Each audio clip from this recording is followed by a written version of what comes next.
everyone. Thanks so much for tuning into Sin's Workshop. I hope you're all having a wonderful day. So, today we're going to be reviewing Everyone's Thinking It. This was a really interesting read for me. It's not something I would normally pick up. It was sent to me as a, an ARC from a publisher, so thank you again to the publisher. Huge shout out to them.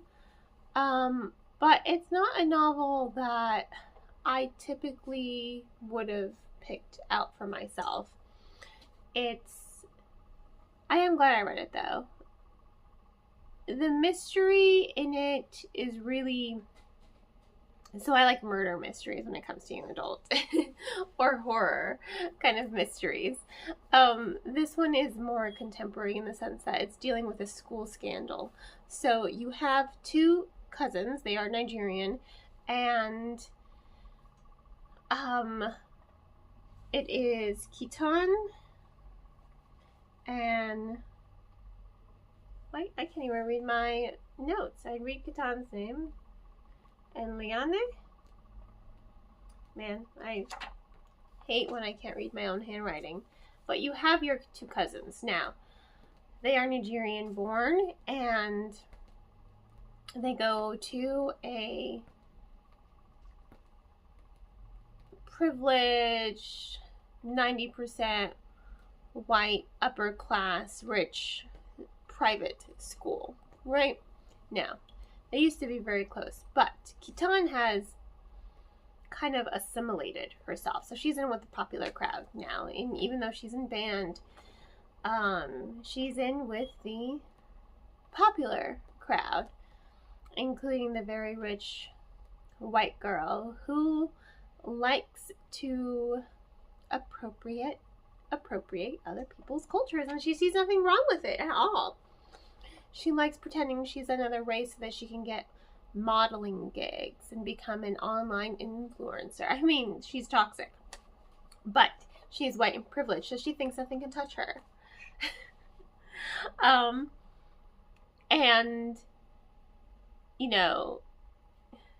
I think it's Iyane, Kitan's cousin, we'll just go with that. Kitan's cousin, she just doesn't deal with that shit. She's like, why are you friends with these people? And it's like, well, they offer me protection. Protection from what? The color of your skin does affect how you are viewed. I tell people I'm Mexican all the time, and I think for a lot of people, when you say, oh, I'm Mexican, they're like, really? You're Mexican? Yeah, I'm like a full-blooded Mexican woman here. My poor husband, because he has to deal with my crazy Latinaness, but then I speak Spanish. I'm like, oh, you are Mexican. And I'll be like, yeah, so I'm mala mexicana, because I don't really speak it, but I'm still a Mexican woman. And I think people have it in their ideas, what a Mexican person is, and they think darker skin, they think sombrero, they think that, cliches. So, the color of your skin matters to how society views you. So for Kitan, assimilating herself with the white crowd, having her hair pinned straight, it just allows her to blend in, even though she does have a darker skin color, and she's afforded that protection by kind of just going with the flow and not rocking the boat. Whereas her cousin, she's got her fro, she loves her fro, and she's the school photographer, and she doesn't play with that shit. And I understand Kitan, and I don't disrespect her for it, and I understand that fear, like the color of my skin is going to affect whether or not I get positions. That's her mindset, and I get that. I respect that. And it sucks that we're kind of, it's 2025. It kind of sucks that we're still in that mentality of we have to watch how we act because, some of us are darker than others. The moment I say I'm Mexican, they're like, oh, and I'm like, yeah, I'm not as white as you thought I was. And then you kind of see a shift and change there, and it's like, So, I kind of get it. But you know, it's harsher the darker your skin color gets. So I understand where Katan's coming from, but I really respect her cousin for like not holding like the shit. She's not dealing with this shit. She's like, I'm gonna be me, and I, you know, like, fuck you if you can't deal with that, and fuck you if you can't respect me for my work, because she's a great photographer. Turns out there were some pictures, not like super illicit, inappropriate pictures, just pictures spread, and on each picture there was a secret written on the back. And everyone thinks it's her. And she's like, I did not do this. Like, yeah, I don't hold, you know, take your shit, but I wouldn't go this far. It's like, you've made your bed and karma will come back at you. I don't need to do anything. And that's another reason why I like her a lot. So her and her cousin kind of team up together to solve, because her cousin was affected by one of the pictures. There was a secret about involving her, not about her, but involving her, that has kind of really hurt her emotionally and mentally. So they are uncovering a lot more than what's on these photos. And I think that that was really interesting for the story. And I really enjoyed that aspect of the story. I loved that ending because Miss Popular Rich Girl, she gets hers. Spoiler alert, the influencers she was partnered with, the modeling contract she had, everyone who thought she was exotic, they all drop her because she lied. She misrepresented herself as something she is not. So Katana and her cousin are the ones who really unmask all of that. And I say thank you.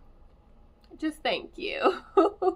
So it really does have a satisfying ending. And I like that Katana's really like kind of accepting, I guess is the best word I can think of. She's accepting the color of her skin. And she's accepting that she doesn't need protection, that she can be like her cousin, but in a different way. There are other ways to fight battles than with words than being snarky.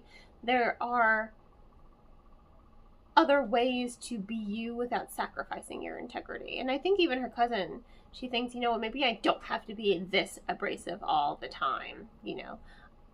And I like that they reform their camaraderie, they reform their family bond, and they learn to respect each other a little bit more, because they didn't respect each other much throughout the novel. But then they see the other person's perspective, like, okay, I see where you're coming from. Let's attack the problem this way together. Let's make our voices ring out this way together, you know, without hurting themselves in the process. And I think that's really empowering. There are lots of ways to fight battles. Sometimes you have to be abrasive. Sometimes I'm abrasive at work, especially when it comes to creepy guys and who think the way I dress is an invitation to, you know, verbally make me uncomfortable. And it's like, the way I dress is not for you. The way I dress is for me. And the way I dress is no invitation.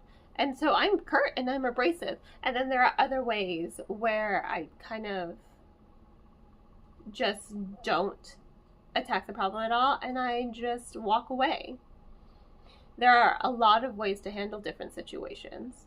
And I like that this cousins, I almost called them sisters because they do seem like sisters sometimes, the cousins reevaluate how they can attack a problem and see the other person's perspective and see, oh, okay, you know, maybe I can attack the problem your way by doing it this way. That way we can move forward and achieve our goal.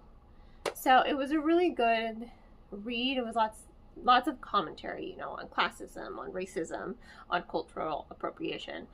And I liked it for all of those reasons. And I think it was a really interesting read, and I really do highly recommend it. It does have a nice mystery aspect to it as they're trying to form, as they form this bond to unravel the mystery of, like, who released these photos with all these secrets.